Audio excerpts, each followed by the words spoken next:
आयुर्वेदामध्ये देशी गायीच्या गोमूत्र व दुग्धजन्य पदार्थ त्याला विशेष महत्त्व आहे. याचं पेटंट भारतात मिळावं असं प्रतिपादन परमपूज्य शंकराचार्य श्री सच्चिदानंद अभिनव यांनी नृसिंहवाडी इथं दत्त देवस्थान मार्फत उभ्या केलेल्या वेदपाठ, गोशाळा व अग्निशाळा यांच्या उद्घाटन प्रसंगी केलं. यावेळी प्रवचनात बोलताना ते म्हणाले, भारतात अनेक वर्षापासून आयुर्वेदाला महत्त्व आहे, तसेच गोमय गोमूत्र याला विशेष महत्त्व आहे. दत्त देवस्थाननं गोशाळा तसेच गुरुकुल पद्धतीनं ब्राह्मण विद्यार्थी यांना वेदाचं शिक्षण देणं कौतुकास्पद आहे. दत्त देवस्थानचे अध्यक्ष वैभव काळू पुजारी म्हणाले, नृसिंहवाडी इथं ब्राह्मण विद्यार्थ्यांना वेदशास्त्र शिक्षणाचा उपयोग व्हावा या दृष्टीनं ही वेदपाठशाळा काही वर्षापूर्वी सुरू केली. इथं वेदाचं शिक्षण घेऊन अनेक विद्यार्थी बाहेर गेलेत. नवीन वेदपाठशाळा सर्व सुविधांनी युक्त अद्ययावत पद्धतीनं तयार केले.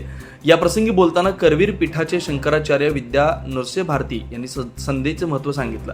यावेळी या बांधकामास अर्थसहाय्य करणारे विविध दत्त भक्त तसेच वेदपाठशाळेत वेदाचे शिक्षण घेतलेले विद्यार्थी, पत्रकार यांचा सत्कार करण्यात आला. अनेक वर्ष वेदाचं अध्ययन देणारे वेदमूर्ती दीक्षित विजय मनेरीकर यांचा विशेष गौरव करण्यात आला.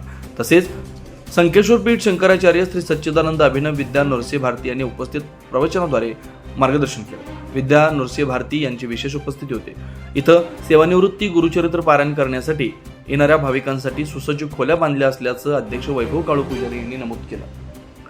यावेळी सरपंच चेतन गवळी, ग्रामपंचायत माजी सरपंच धनाजीराव जगदाळे, देवस्थान विश्वस्त संजय पुजारी, सदाशिव पुजारी, पांडुरंग रुके पुजारी, संजय उर्फ सोनू पुजारी, संतोष खोंबारे, विपुल हावळे पुजारी, प्राध्यापक गुंडू पुजारी, अवधूत दत्तात्रय पुजारी हे उपस्थित होते.